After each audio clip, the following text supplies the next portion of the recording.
Hey Hello, James, Shriya. how are you? I am so good. And how are you doing? I'm good too. I'm seeing you after so long. Good to see you. Yeah, I mean, thank you for showing up, man. I'm Mhm. so glad to see you too and hang out with you and just chat about everything. Awesome, awesome. I like your initiative and thanks for making me a part of this. Oh, of course. I mean, excited to have you make it to join us. And yeah, and hi, everyone joining us today. Welcome once again to my Career Chronicles, where we kind of go into the career story of some of the best and brightest individuals doing great and amazing things in their different career paths.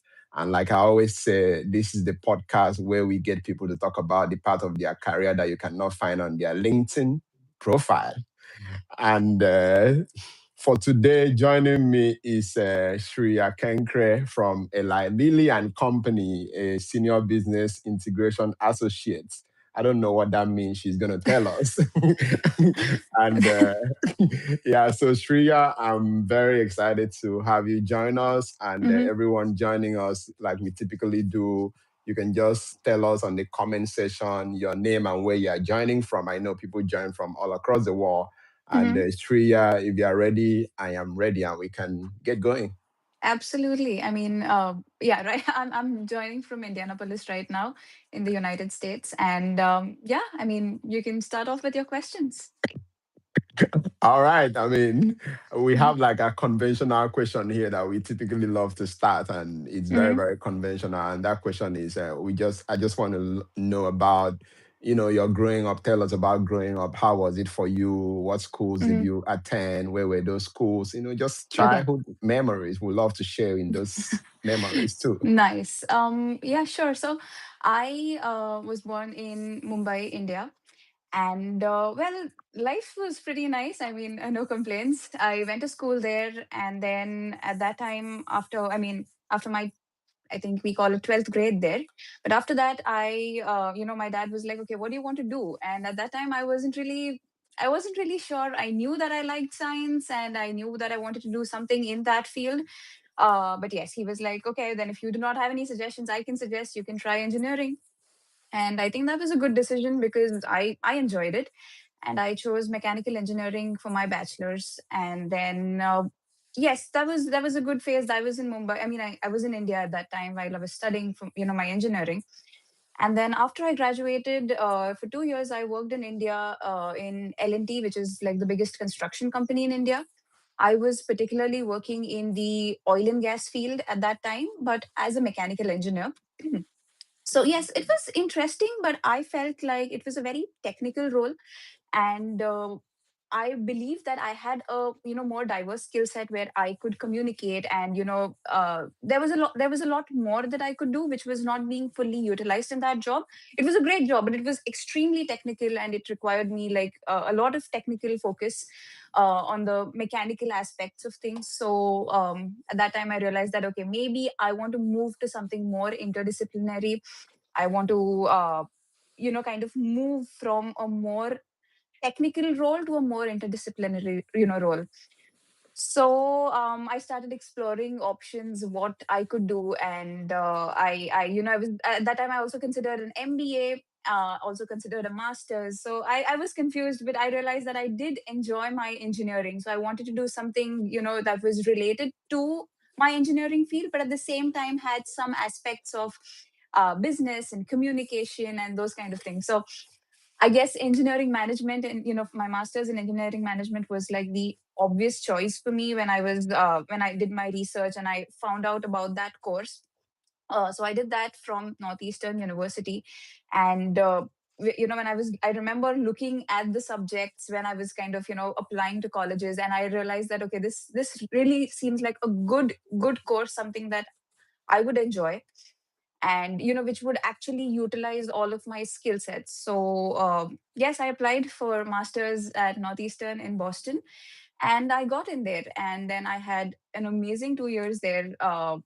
I feel like my my perspective just like expanded meeting people from all over the world, and with their amazing backgrounds. People were so driven to, like, do so many projects, and that is one thing that I still miss about Boston. Like, when you're surrounded, like living in like a university town, there are just students, and the vibe is so different. People are so driven to, like, do so many things, complete so many projects. And I realized that, wow, like, everybody has such amazing perspectives, and there's so much that I can learn from them. And I realized that, being a mechanical engineer, I never really looked into the field of, like, IT or like data, and it was also new to me. And people had such different backgrounds, and they spoke about it so much because data was the thing at that time. I mean, it still is, but in 2021, when I came for my masters, I think data analytics, data science was like, it was the thing. And like right now, I'm sure it's ML and all of that, but at that time it was data science. So I was very intrigued. I was like, okay, why do I not know so much about this? So yes, in my first semester, I remember taking this subject. What was it? Probability and statistics, yes. And There that you go. introduced me to R programming. And I was blown away because that subject was so interesting. Like, actually, like, coding something and getting an output. I was thrilled when I got that output whenever I did some programming. So I was like, okay, this can be a good focus in my masters. So I took all of my subjects related to data, and I really started enjoying them. And at the same time, I wanted to maintain the fact that I still want to be like in an interdisciplinary field that does not require me to code all the time. But at Mhm. the same time, it's like a little bit of technical, a little bit of I don't know, communication, knowing about the business. So yes, that was my master's journey, honestly, with a focus in data analytics. And then after my master's was done, I was I that's where I met James. I kind of joined Fastnil as a supply chain analyst. And then yes, I think that was also a little different from what I expected. It was a great job. It gave me exposure to the real world, understood a lot about supply chains, and then just in general about how businesses function. And then I tried to kind of get more involved in the analytics part of it, because that was also something that I kind of wanted to pursue. uh, so yes, I was actively involved in kind of making a little bit of dashboards there, and then trying to get onto more data projects. But at the same time, it was very supply chain heavy at that point. But yes, so what I did at that time was just like studying a lot of courses. But yeah, I'll talk about that more in your further questions. But Apparently. yes, so I'll obviously tell you about the tech projects that I did. And then anyway, so that was my journey with Fastinil. And then after a year, I realized that I kind of wanted to move to a more tech heavy role. And that's when I got a call from Eli Lilly. And then I joined Lilly last January in 2025. Yes, and I've been here since. So that's like my journey so far. What a ride. What a ride. And yeah, blessing, I see you, Ambassador. I see you. Those of you saying hi that are joining us live here, I Oh, see thank you. you. Yeah, well, thank you for joining. And like we normally do, if you have any question for Shriya, just put it out there. I'm just going to throw it to her right on Mhm, this show. And but Shriya, let's take a step back because mhm, you seem to have a very exciting journey. And the way you say it looks like it was so smooth. You know, you just finished from your 12th grade and then you went on to the university to do mechanical engineering, and then you got this big girl job in the oil and gas industry, and you did that for 2 years, and then you moved on to do your masters in the United States in Northeastern University, and then you mhm, got the big girl job in the US, your first job, and then move on to your second job. It just looks so smooth, so sweet. But I don't know, maybe there is more to it because sometimes it's not as sweet as it sounds. So mhm.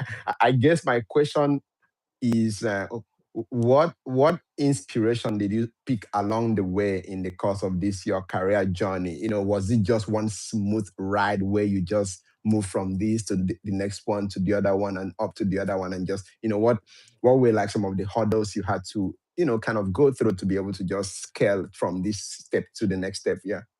Right. Yeah, that's obviously a great question.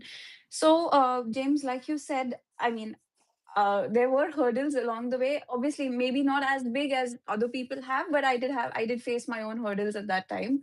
And the thing is, I have a mechanical engineering degree, and then I started doing engineering management, and I started loving data.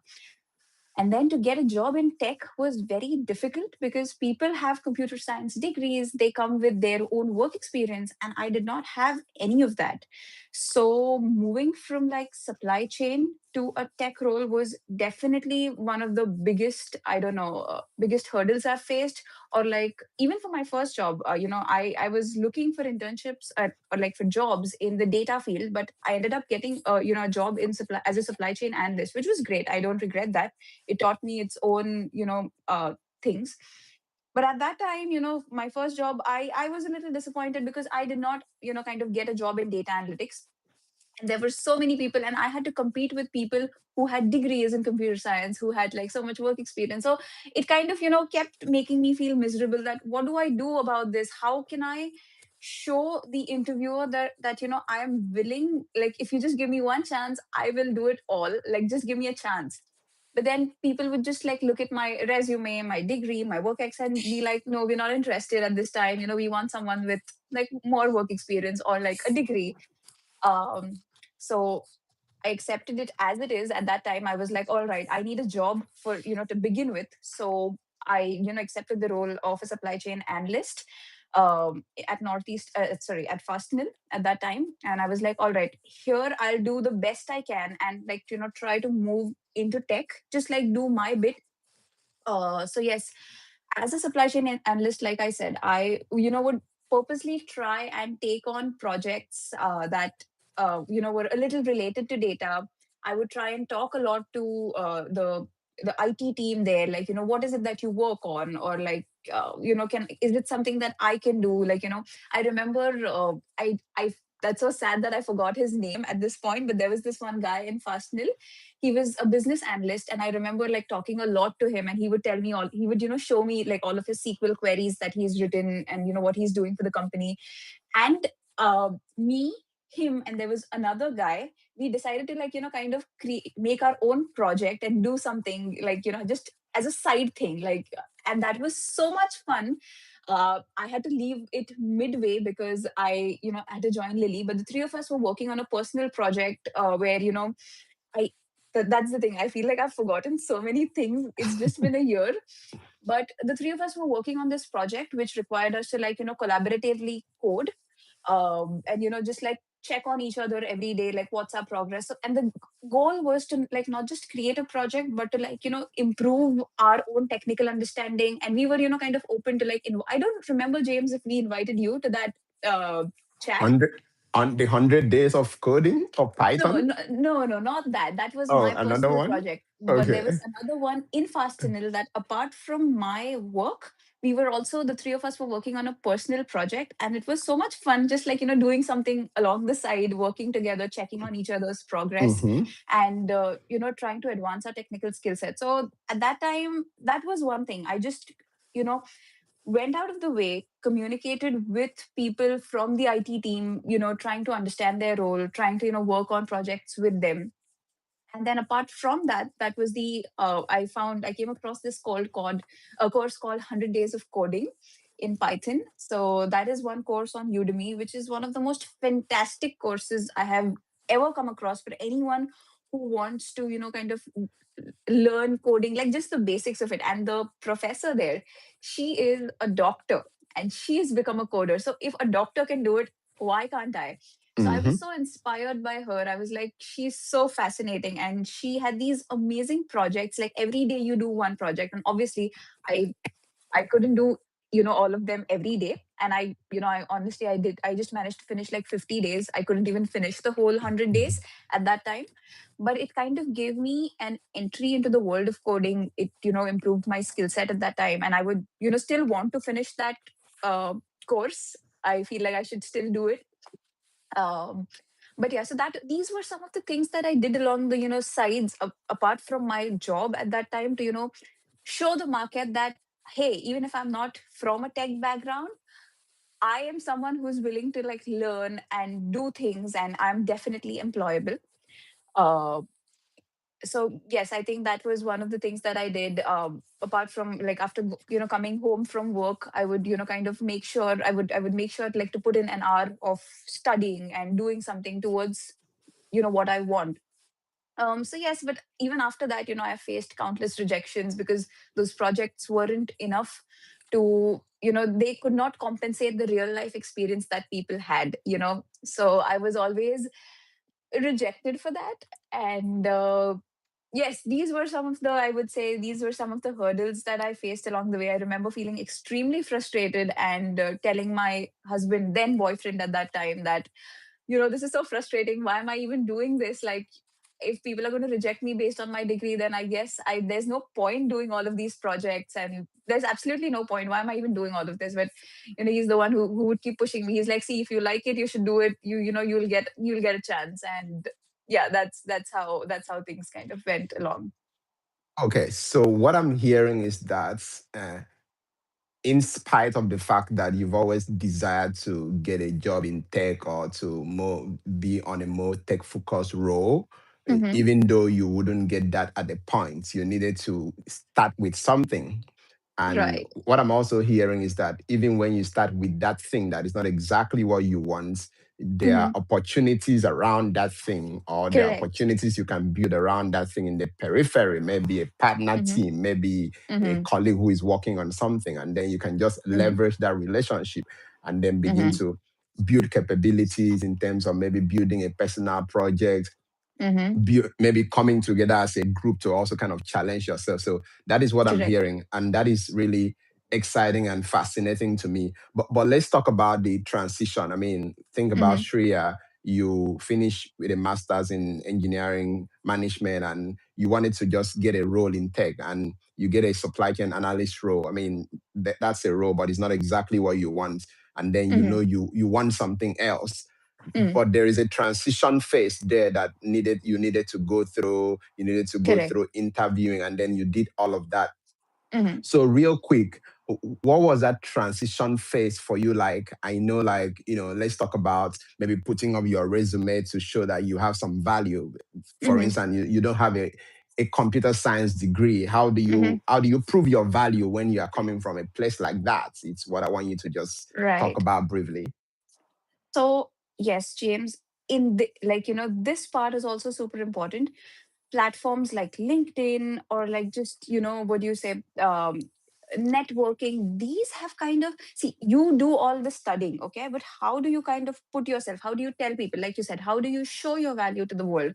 So to show your value, you have these great platforms that I feel like I extensively utilized. You have LinkedIn. I would, maybe not go to like all networking events, but certainly, in my area where I felt like, okay, I have a chance. And not just events, I would just, like for example, I would just randomly strike communication like with people. So for example, my landlord at that time. So I had just, I had just gotten there at that place in Greensboro in North Carolina. And then, he was just telling me about things. So I just I happened to like, I feel like I can communicate pretty well. So I randomly started asking him questions like, can you tell me about your role? And he told me that he was in Volvo, I guess. Yes, I think Volvo at that time. And he was in a senior IT role. So I would look at these meetings also as a networking event. Like, hey, let's just talk to people. So I would start just, asking them, so, oh, what is it that you do? Then, I would tell them about my background. So I did not necessarily go to all networking events, but random conversations with people, I would try to make it into a networking event so that people remember me. People think about me that, hey, I met this girl who is really interested. And if there's an open role, I can at least think about her, right? Like I know her background, so I would make sure to tell them about my interest, about my background. And then of course, not just make it entirely about networking, but just like try to put it in their memory that, hey, I'm here. I've met certain people like this, and at, like, for example, there were many festivals. Like there are many festivals that we Indians have. So we had these gatherings at that time.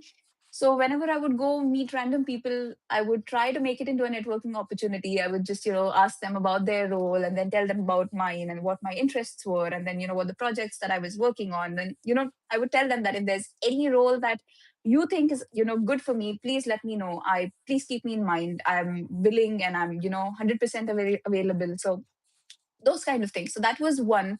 The second one was obviously LinkedIn. I think that is a great platform. And the more you kind of, one thing I realized is that, just one or two posts is not going to give you that visibility. You have to keep posting. You have to keep, because the more you post, the more it, I think that's how the algorithm works. It reaches to a wider audience the more consistently you keep posting. There are more chances of people seeing you, like, and I think that is, so when I was doing my 100 days of coding, I would make sure, like, at least maybe not all 7 days a week, but at least 4 or 5 days a week, I would post saying that, hey, I completed this, this project. This is what I learned out of that project. And, if anyone wants to connect or talk more, or, wants to join with me for, working on some project, I'm open to it. And people did join me, people did ask me, can we work on this? Can we work on that? And obviously, I couldn't say yes to all of them because I had like so many things that I was doing in a day. Mm-hmm. But yes, that is at least one platform that helped me got connected to a lot of like-minded people. I understood what they were doing, to transition. And apart from that, that also helped me connect with a lot of recruiters at that time, people who were uh, kind of interested in, they were happy that I was doing it, and that helped me connect with a lot of recruiters. I got a lot of phone calls at that time, for interviews. But of course, at that time, I also got rejected when they got to know that, hey, she doesn't have that, appropriate work experience or that degree. But I at least got that phone call, which was very important for me, because my if I post something on LinkedIn and if I'm getting attention from that, I think that was a big thing. And I was like, okay, I need to keep doing this. I need to keep putting myself out there, talking to people, and just, trying to tell them that, hey, I'm worth it. So yes, I would say these platforms have been super beneficial. And then just getting out of your comfort zone, just being shameless about it, talking to people, saying that, hey, what is it that you do? And, I'm really interested in just, yeah, just you just have to put yourself out there, I would say. Mm-hmm. Yeah, that's quite interesting to learn again. Yeah, because Hmm. I mean, people talk about like leveraging your platforms a lot, like LinkedIn and all. But I Hmm. love the way you put it, talking about like networking events that is not necessarily about events. It could Hmm. just be like a side chat with a neighbor.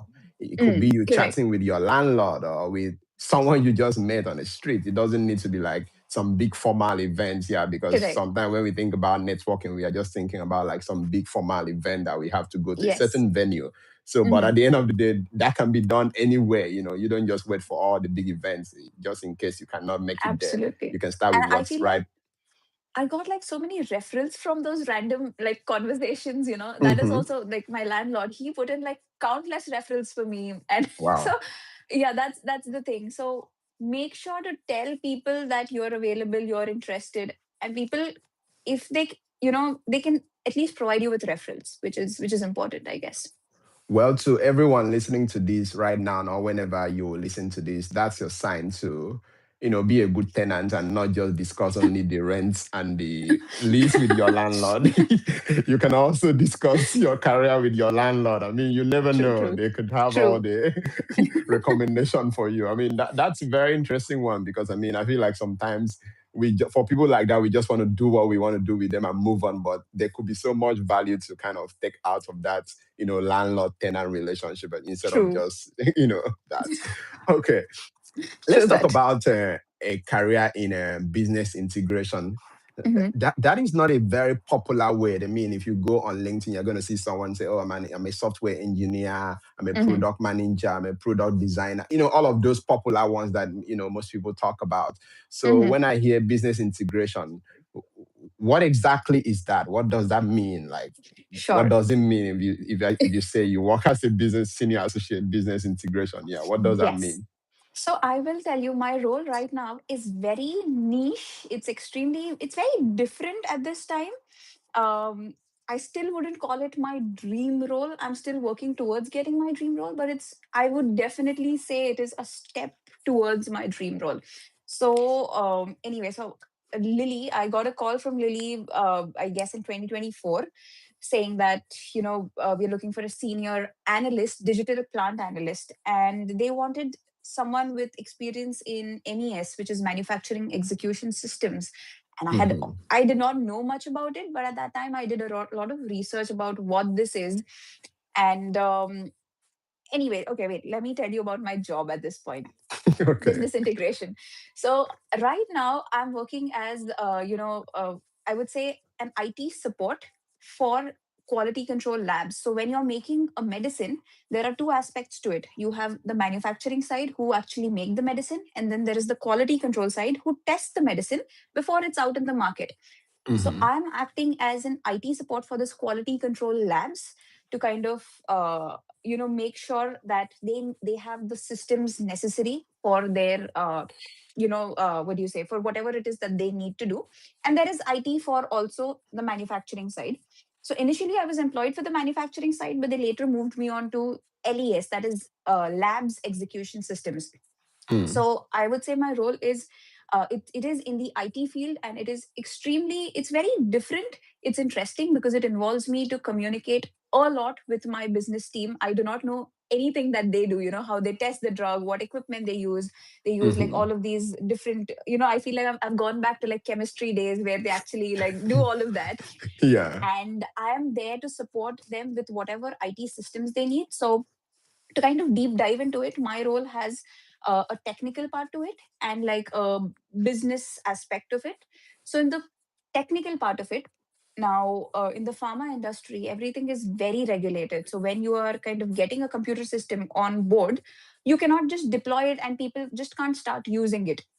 We Mm. have to like thoroughly check the system. It's called computer system validation. So I have to completely understand what the system is, what are its security controls, Mhm. how is data that we are putting in, is it transferring anywhere, is it like a SaaS system, or is it, just kind of completely understand that system, write validation documents for that. There are documents like the security of that of that system. So I need to write those documents, and that's where I think AI helps me so much to write those documents. I don't write any of them, but I need to have like a thorough understanding of that system as to how it is connected, what data is going, is it like a risk level 5 data, is it extremely important data that cannot absolutely, it's very important. So just need to know everything about the system, how, what security controls it has. And basically that is the one part where I need to write the computer system validation documents. I need to understand which of my business people are going to be using it, what access they can have, can they be administrators, what is the data that they can see, they cannot see. So that is one part, that is the technical part, I would say. uh, there is also kind of just interacting with them, understanding what infrastructure they need. So it's like just understanding their whole IT needs, software and hardware, and making sure that it is deployed in a manner that is compliant with all our regulatory standards. So that is the technical part. And then the business part of it requires me to like just understand what they're saying, because they talk in a very chemistry or biology jargon, like for example, they have this ddPCR system, and I'm like, okay, what does this system do? So it apparently, generates like droplets, and that system helps you kind of understand what are the constituents of that droplet. So of course my job is not to understand that, the business part entirely, but I need to have some knowledge of what my IT system is helping in the business. So it definitely requires me to communicate a lot with them, convey their needs to the IT infrastructure team. And just like, I think there's just so much going on, like that's how it is, like just a lot of communication, a lot of technical aspects, and then also some other personal what do you say, different projects that involve me to like create a SharePoint page for the whole site. Just like a little bit of, I play around at that time, a nice interface, and there are different projects that I try to get myself involved on. But I Mhm. guess these are the three aspects, I would say: technical, and then there's this business, and then a little bit of my personal projects. I wouldn't say personal, they're for the site, but they're not related to my role. I try to take on more projects that kind of give me a more diverse experience. Mhm. But these are the kind of projects that I work on, and that is why they call it business integration, because it's not completely like I don't have to sit and code, but I need to understand the computer system. There's also I need to understand like a little bit of networking, like where is what is the IP of this system? How is it connected? Does this require a static IP or like a dynamic IP? So it involves me to understand a little bit of networking as well, and but not entirely, of course.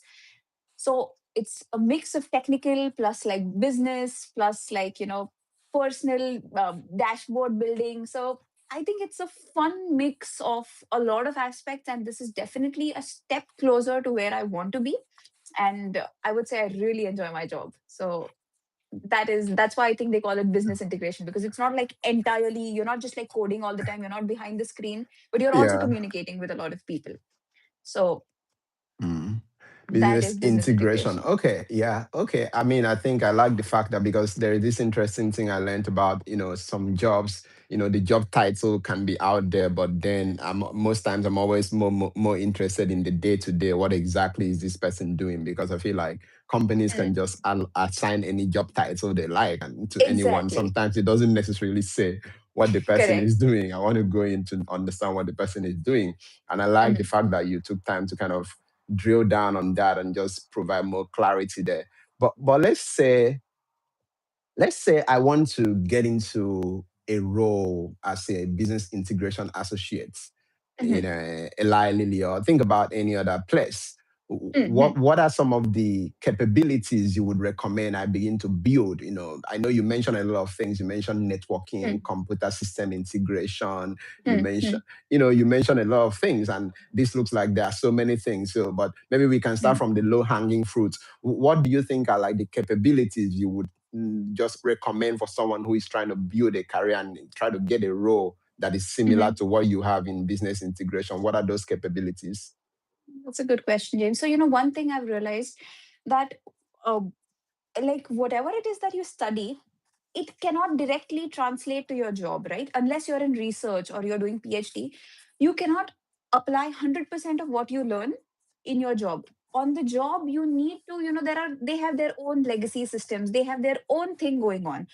And there a lot of the jobs, I would say 90% of the jobs, you have to learn things on the job, and maybe some part of your what education makes kind of you can apply it, but 90% you have to learn on the job, unless like you are doing research. That's when you apply like the whole part of what you're learning into what you're doing.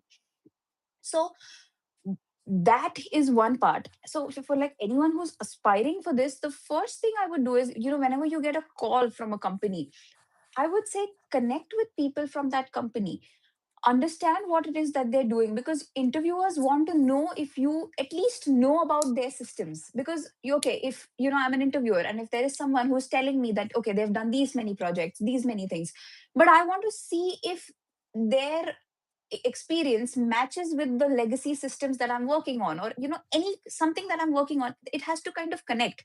Because even if you have like excellent kind of excellent projects, I want to make sure that the person that I'm employing has like he will do good on my job, or like the thing that I'm working on. I want maximum benefit out of that person. So I would say people need to connect with people from that company in that role, understand what they're doing, and then try to talk in a way to the interviewer, saying that, see how my project that I've done is related to what you're doing, like even in the slightest way. That can really score you brownie points. And that is something that, maybe I did not do it entirely for all my previous interviews when I got rejected. That's one thing I realized, that that is something that we can do. You don't necessarily need to have that exact work experience or that degree, but if you can convey to your interviewer that, hey, I've worked on projects that your company is also kind of doing something, just any kind of link that ties to the work that you're doing, I think that you can really score brownie points there.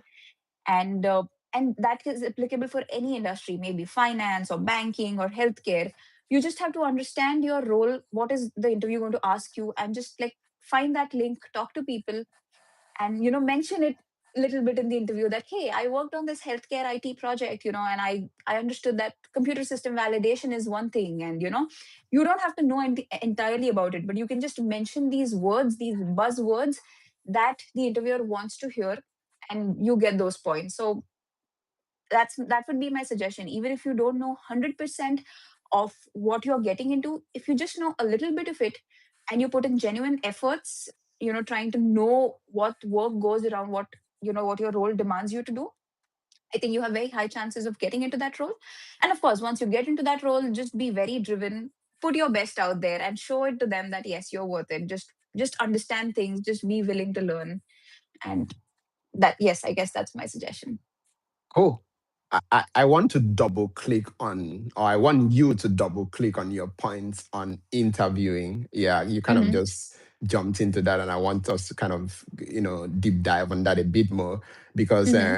I feel like there is, these are two different walls, like you Hmm. can know so much, but Hmm. then you don't, when it gets to the interviewing points, what you know is not what the recruiter is looking for, what the person Hmm. interviewing you is looking for, like you rightly said. And Hmm. so there has to be like a marriage between what you know or what you are bringing and what the Correct. recruiter is looking for. And I feel like we Correct. can kind of learn from your own experience interviewing and trying to get a new role. Hmm. What have you learned from all of that, and what do you think is the best way to position to interview for roles, especially for people who are kind of switching careers, if you want to call it? You're moving from Hmm. some other area to a completely different area. How do you Hmm. position to kind of wow the recruiter and kind of just buy off their hearts, or kind of just show them that you are the man or Right. you're the woman for this job? Yeah. Oh, so yes, first, of course, you need to put in honest efforts. It's not just, you copy buzzwords, you learn a little bit.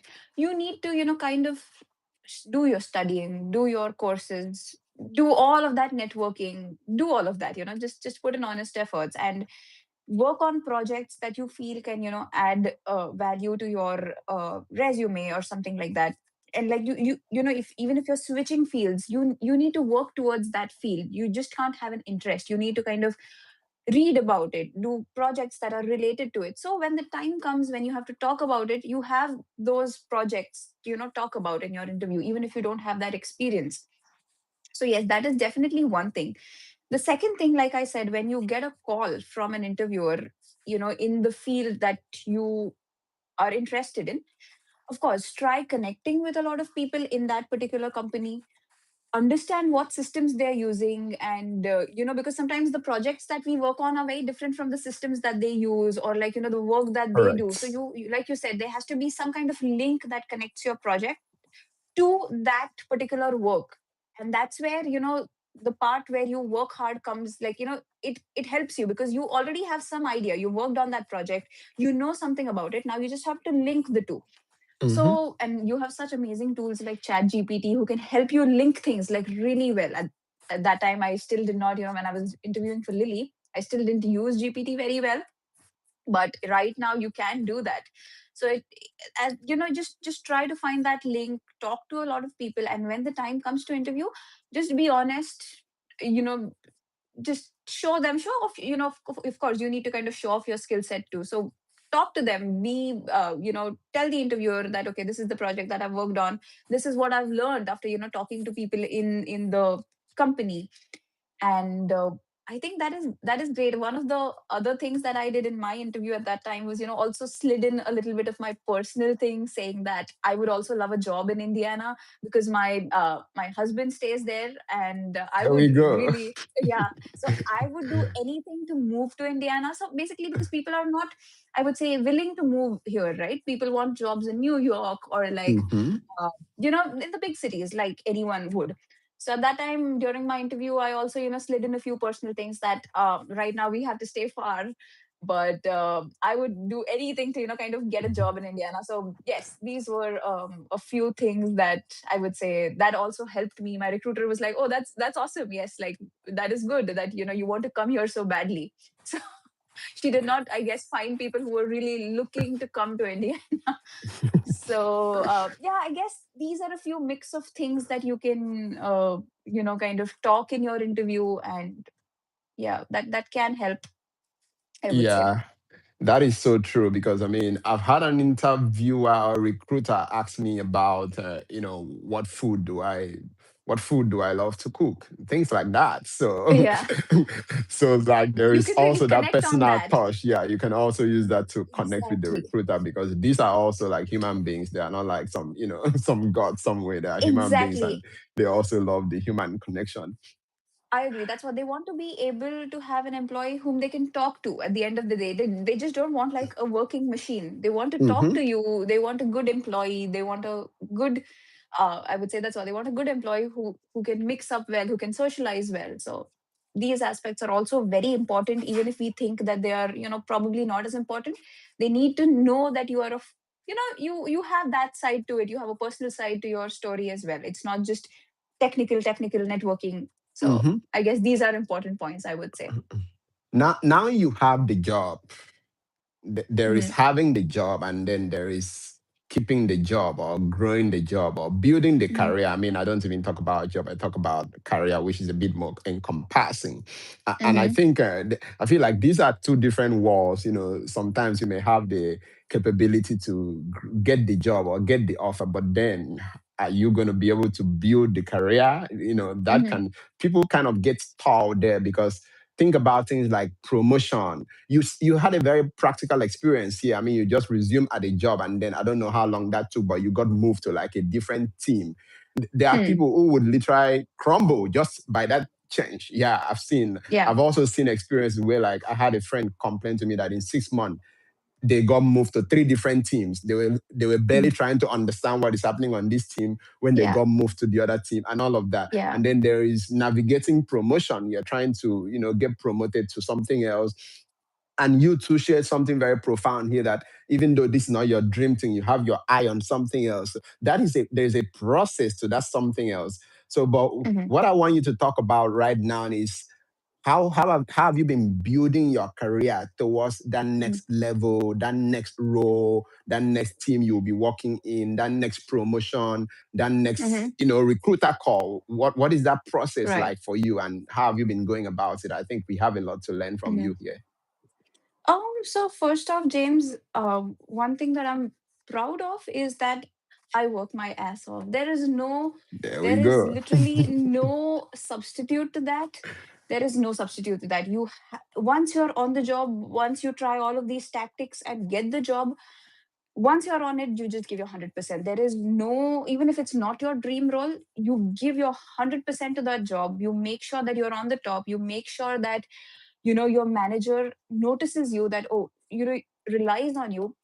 So I'll tell you one of the incidents. So I had gone last year for my H1B stamping, and I had to stay back there because of my, change in, what do you say, there was some government rule changes, so my interview appointment got pushed 3 months ahead.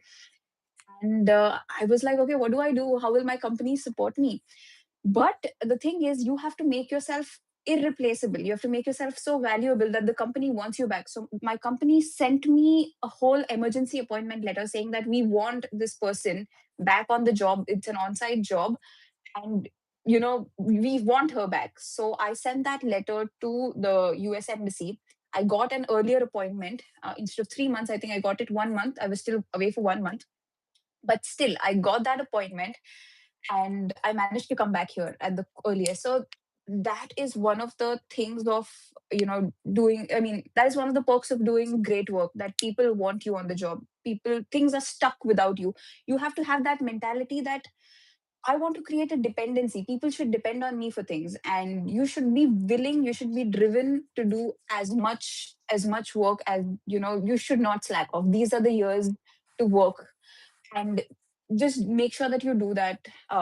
Create those dependencies around you, that, people should really rely on you, like, oh, where is this girl today? I want her. Those kind of things. If people are forgetting about you, that means you're doing something wrong. So that is one, just sorry, yeah, so that is one of the steps, I would say, definitely, for your promotions, or for your going towards the next step, which may not be related to what you're doing.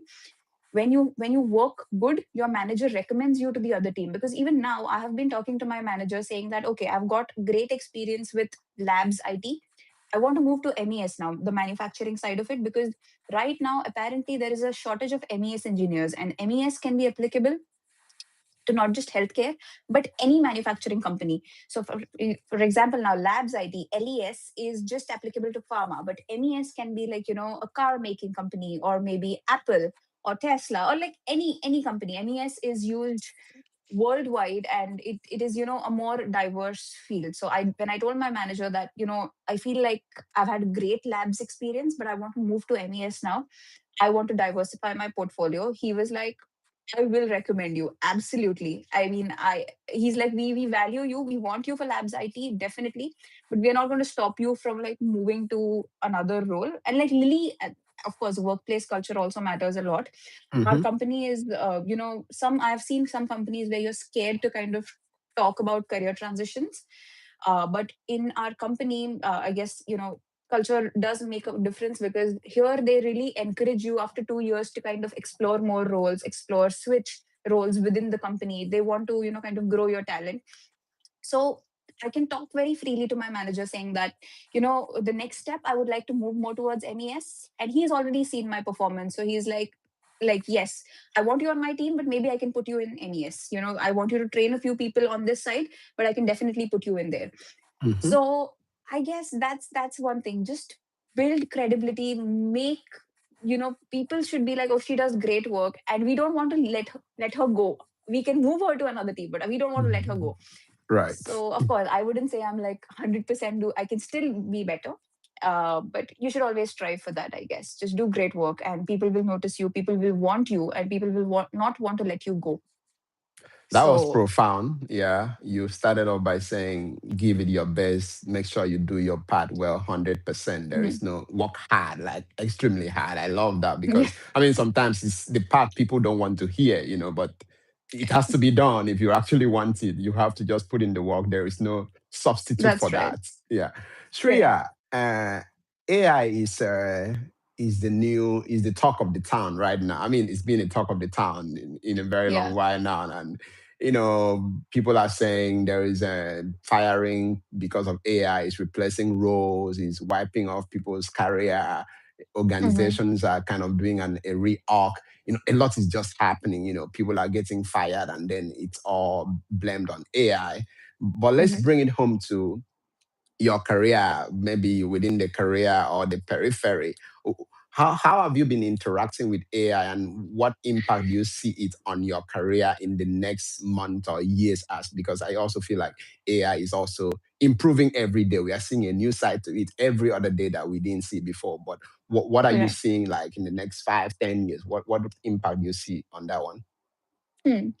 Great question, James. Yes, I see everybody is scared. And I would say, so now I do not have much knowledge about the development side, or like roles that literally require to maybe code, or that is something that AI is automating. And again, I'm not saying that it's danger for software developers. They're still needed. Definitely, Hmm. they're very useful for us. But these are the kind of roles that I feel are, more under a little bit of threat, you can say, from AI. But when it comes to my role, I would say AI cannot replace communication. AI cannot replace, the like it basically it cannot replace that communication part for me. It cannot replace actually physically installing software on workstations, and trying to understand from users what access I should give to people. That it cannot manually do it. And that is something I don't see AI replacing roles that require you to have like a healthy bit of communication, that require you to like manually do a little bit of things. I wouldn't say 10% of my role, it requires me to like install software, like software on workstations, lock it down from users, like, because I don't want to give access to all users. So as an admin, I have to like, make sure that the correct people get the correct role here, so that they can use the system. So there are a lot of things that I do, kind of a little bit manually, that I need to understand. So 10% of my job does it, and AI cannot replace that. So and then of course, one of the major help that I get from AI is in computer system validation documents that I wrote, that I told you about. So like I said, in the pharma industry, there are so many regulations. So when an auditor comes, he needs to see those documents, that, hey, tell me what are the security of this system, how secure is this system, so he can go read that, that document. And those documents, I obviously don't write them. I mean, AI writes them for me. We have these amazing, Lily has its own version of like, what do you say, Copilot and all of that. Like Lily has modified that. So I write those documents with the help of these amazing tools. And of course, I go through them. I have to completely understand the system. I just can't say like, hey, write this for me. I have to make sure that what is written makes sense. Mm-hmm. But my role has been and like, even in this, like apart from this, I feel like AI helps me so much with even understanding the business, because sometimes, those experiments, what like the business team is doing, I don't understand them.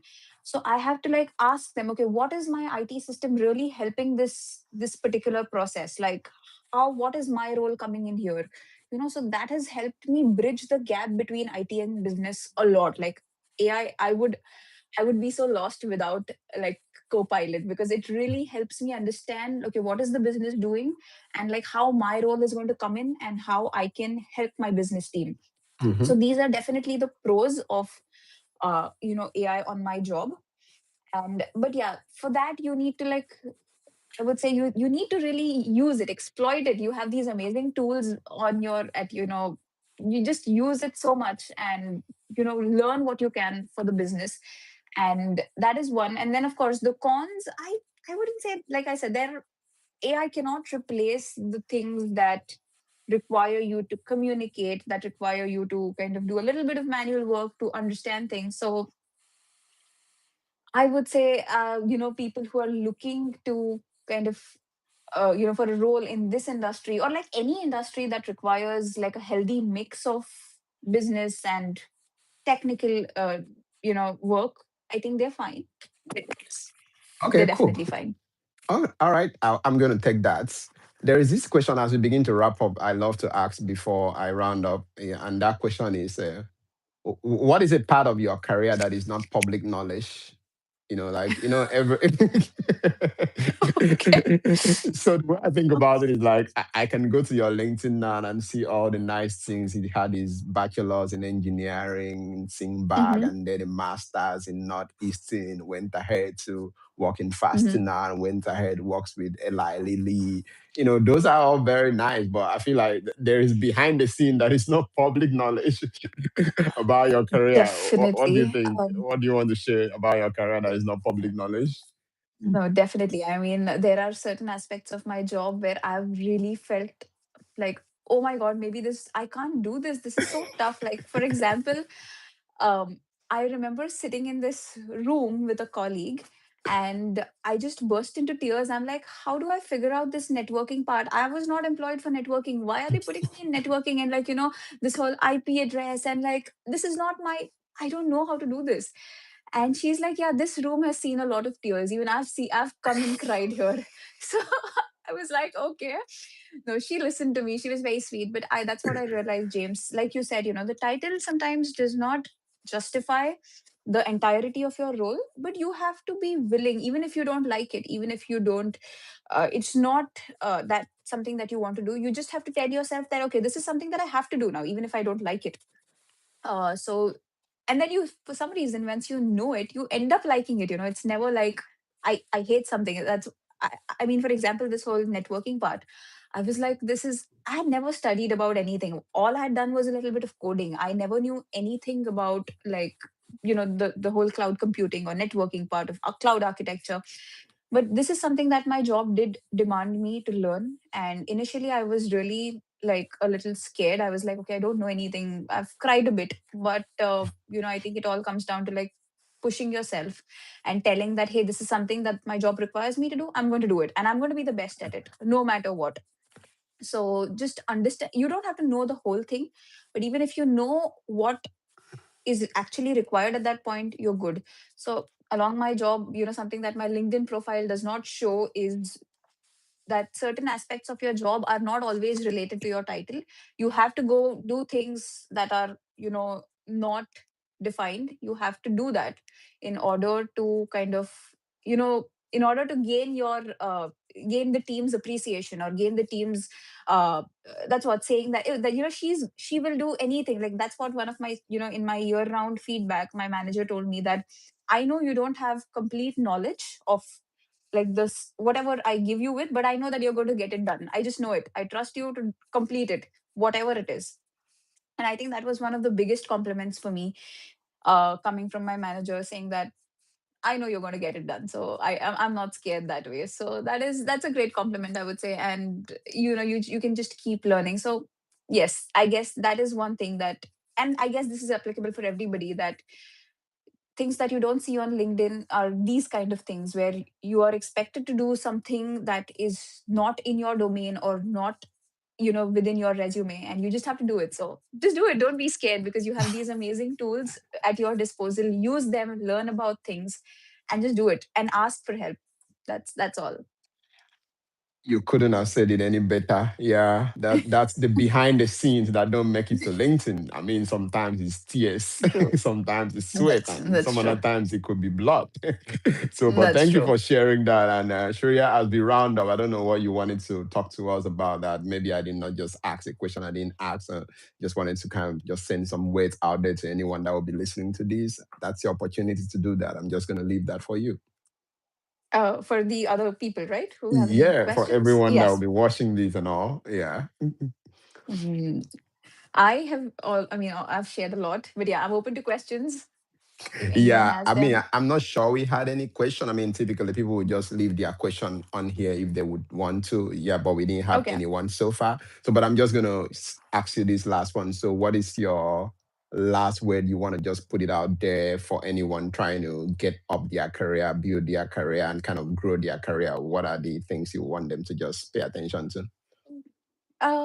Yes, first is, of course, you won't always get your dream role, but whatever role you get, make sure to work hard in it and try to find connections to kind of, don't ever give it your half-hearted attempt, even if it's not a career of your choice. Something is better than nothing, right? I mean, I Hmm. know there are people who have another approach, who are just like, I will only go for the thing that I want, and that's great. But I'm one of those people who is more I'm not so I don't take so many risks in when it comes to this. I want something safe at this point. I want to work towards it, and along with it I can kind of build the career of my choice. But while I am at something, even if it's not my dream role, just give your best to it, and you will eventually find connections that lead you up to your dream role. That I can say for sure. If you give in honest efforts, if you put yourself out there, you will eventually land up to where you want to be. So work hard. All right, that was a good way to end it. And like we usually end it over here on my Career Chronicles, guys. And Shreya, this is the last one for you, coffee or tea? Tea. Chai. Okay. I want chai all the time. Okay. I'm a chai latte fan too, and I'm gonna be joining you. Nice. So today, T1. Well, thank you, Shreya, for joining me, and thank you everyone for joining. It was so nice chatting with you, getting to learn about the work you do, and then the work that needed to be done to take you to do the work you do. It's so fun, and thank you. I appreciate you, and you have a great weekend Likewise, ahead. James. Thank you so much, and very nice seeing you after so long. I mean, it's great to see you. All right. Bye bye, and have a good day. Bye bye. Thanks, you too.